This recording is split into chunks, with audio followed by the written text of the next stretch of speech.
Comes in ordering to the bill to a third reading. Third reading the bill. An act relative to green jobs in the Commonwealth House number 5018. A roll call has been... Roll call has been the senator from all those towns west, Senator Downey.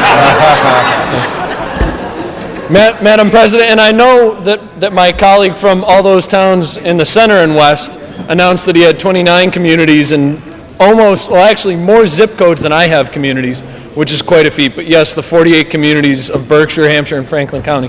And I first want to thank the chair of the Economic Development Committee for holding a hearing on this important matter, for his leadership on this issue and so many other economic development issues. And I also want to thank you, Madam President, for your leadership on these important issues, on the issues of energy, on issues of environmental protection, on issues of economic development. And I think that in this body, in this legislative session, we have taken a gigantic step by saying that first and foremost, those issues are not separate. We can at the same time protect our natural resources, provide sources of clean, renewable energy, and at the same point, build pathways out of poverty for the least fortunate in our communities.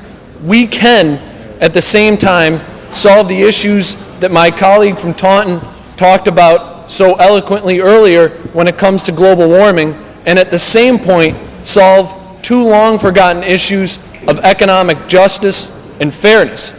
We know by passing the Green Communities Act that we passed earlier under the leadership of the gentleman from Quincy, by passing the Environmental Bond Bill, by passing the Biofuels Bill, that we will have created an economic opportunity that we need to take advantage of. We have created an economic opportunity by doing the right thing when it comes to the environment, by doing the right thing when it comes to energy.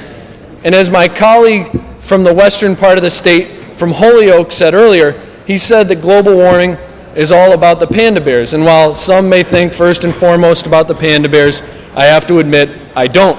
I think about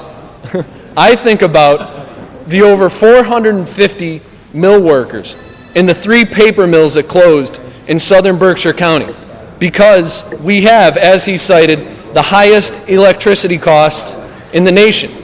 I think about what you say to someone who left high school, went onto the line at the mill at 18, and at 55 has no pension, has no health care, has no economic opportunity. Now, thanks to the steps that we have taken, Madam President, under your leadership, those old mills that used to be part of a pollution-based economy are now producing jobs in the green economy. We have seen one of those mills in my district turned into a biofuels refinery already. We know that because of the steps that we have taken, that there are thousands of solar panels that are going to have to be put on our rooftops across this Commonwealth. We know that our buildings need to be fitted to be energy efficient, so we'll need painters and we'll need glazers. To do that work, Madam President, to ensure that the clean energy sector, the fastest growing sector of the Massachusetts economy, the sector that is now the 10th largest sector but continues to grow, to know that that sector will continue to grow, we need to make sure that it has the workforce to grow. We can't just do the R&D in Massachusetts, we need to do the manufacturing in Massachusetts, because we know, as we have seen in recent days, that the manufacturing component of our economy is still strong and still important.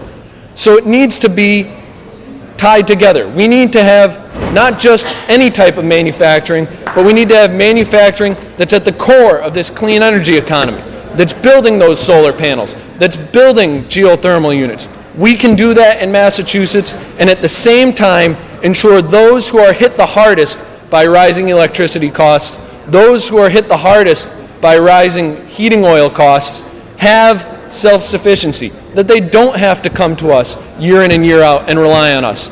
We can do better, and thanks to the steps that we've taken in this body, I believe we will do better. So, Madam President, I thank you again for your leadership on this. I thank the chair of the Economic Development Committee, and I look forward to unanimous support, hopefully, from this body for this measure.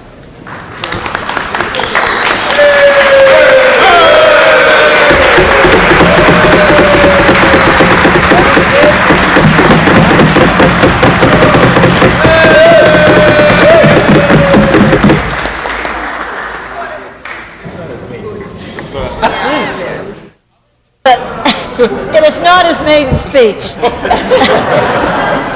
However, it is his first major piece of legislation through the chamber.